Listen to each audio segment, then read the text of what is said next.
Welcome back everybody. In this video I'm going to be sharing with you 3 things I wish I would have known, I wish I would have done when I first started out playing darts. So to begin this video I'm actually going to share one thing that I did which I definitely would recommend and put me in good stead for that improvement from the 41 average up to just under 60 now. And the other 2 are things that would have definitely sped up this very incremental improvement that we are going through right now as we try and practice loads, play loads of games, and yeah, become a better darts player. So let's dive straight into it. Number 1 is the thing that I did do, and if you've watched any of my videos previously, you've seen the online darts lesson that I had. Now I know from golf that the fundamentals of the swing, or in this case the throw, are things that we can't really negotiate about. And what I was keen to do was understand what those fundamentals are. The routines, the stance, the grit, the rhythm, all these things I started to work on when I first got into the game.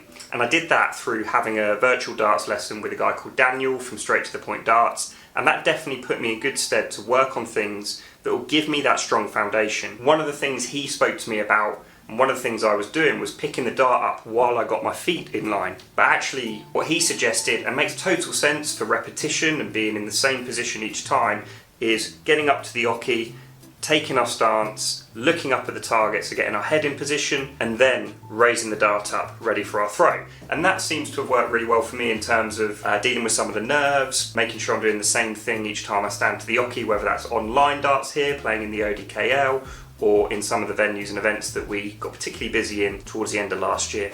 Okay, number 2, I'm actually going to go to the board now because I want to talk about some of the scoring that I learned through making these mistakes, and I wish I'd have concentrated on this element of the game sooner. It would have put me in better stead in those competitions. So I'll share that with you now so you don't have to make them. Okay, you can see I'm not one of the tallest fellas here. Let me talk you through number 2, which is I wish I'd have learned the counting game of darts a lot sooner, and instead of spending loads of hours just throwing darts, I wish I'd have actually sat down every now and again or worked on some games that would help me navigate around the board a bit more ergonomically, a little bit more efficiently.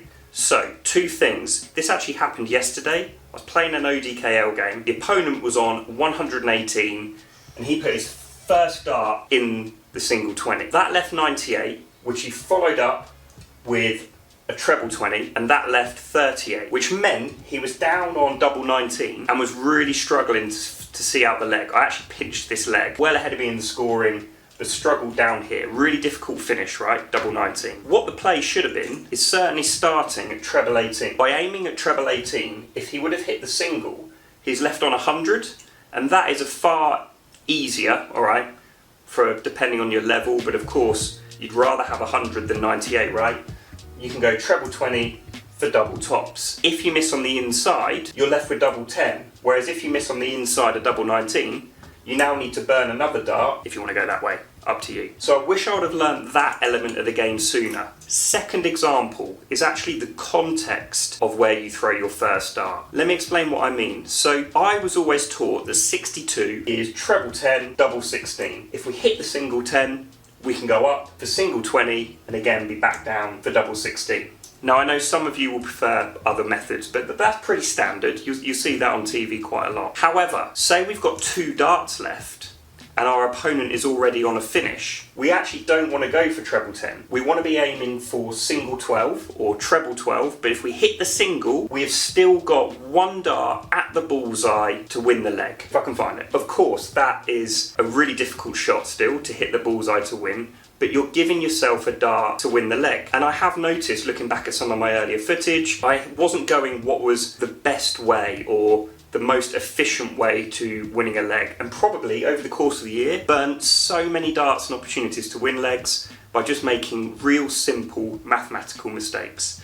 So number 2 is I wish I'd spent a bit more time at the beginning really learning the numbers, and you can do that by playing games like this or playing along scoring when you're watching it on TV and taking a real mental note of what routes those pros are taking. It's a bit like a sat-nav. If you get in your car and you drive into Edinburgh and you put the sat-nav in, you probably don't take much notice of the route that you take. You just follow the instructions. A bit like when you've got dart counter just telling you treble 18, double 16, treble 19, double 18. You're not really paying that much attention. So I would say turn the sat-nav off and start to really think about those numbers. I wish I'd done it sooner, it would have helped me in the long term. Now number 3 really ties into the confidence that we build from number 2 over at the board, and that is, I wish I'd have just got into venues, competitions, pub leagues or individual leagues in venues sooner. Now, I'll be quite honest, I knew I wasn't a very good darts player this time last year.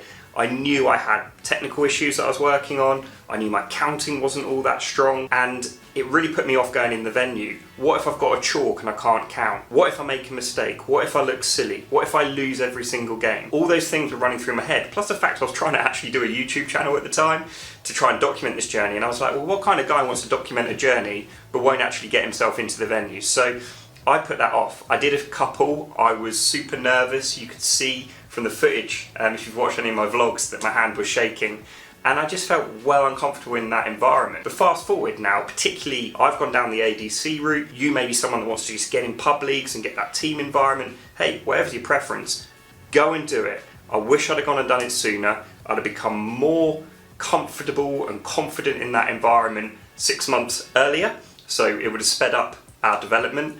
I'd have made more friends and new friends quicker, and that counting element from number 2 would have progressed much faster as well. And the final one, which I didn't mention because I said it was 3, but I've got a bonus one that I've actually been thinking about, and that is tinkering. Now I've got to be careful here because I know we've got to tinker to find what works, whether that's different weight of darts, whether that's different stances, how far we bring the dart back. I know we're going to be tinkering, but what I would say is I've learned from playing darts for a year that no 2 days are the same. Some days you are fantastic and you think, well, I'll just do that every time. Other days you turn up and you think, oh my gosh, I'm never going to be able to play this game well. That's just my experience from being so young and new and green into it. However, what I wish I would have done, as per the point of this video, is when I had those days where things worked, I wish I'd have stuck with it. I had a brilliant set of Dimmies darts, the Target Gen 1s, nothing wrong with them, was throwing them well, but I just changed. I tinkered with the weight. I've got the darts that I'm throwing now, which I'm going to be releasing very soon in a little video because they are super special. But I've done it again. My point is when I found something that worked, instead of tinkering and trying to find answers, actually accepting that part of the course is repetition, time at practice, time in the venue, time playing online events, and that, with the same throw, the same rhythm, the same stance, providing we're getting those fundamentals nailed, would have set me in far better stead than all the tinkering I was doing, particularly last summer with all kinds of things. So that really wraps up this video. They are 3 things that I wish I would have done, and maybe 1 thing that I did do, which I definitely would do again. Hope you found this video interesting. Please let me know in the comments. Lots more coming out over the next few weeks. We're going to be looking at the actual how we got from 40 to 60 in terms of that 3-dart average. We're going to be vlogging some comps. We're going to be playing some online competitions as well. I'm going to link it all below. Listen, just want to say thank you for all your support on the last video. Absolutely fantastic. I'm blown away, and you're on this journey with me as we try and become much better players. Lots of work to do. Hard work starts now. I'll be back next week with another video. Please be sure to like and subscribe to the channel as you tell the algorithm that you like good darts content, and in return, hopefully my content can go and find some more of you. Whatever you do, throw well, have fun, and I'll see you in the next one. If you're looking for more content, you can see here how I used a piece of string to improve my scoring, or here I've got a video of when I played my first ever live tournament. Whatever you do, as ever, enjoy it, throw well, see you in the next one.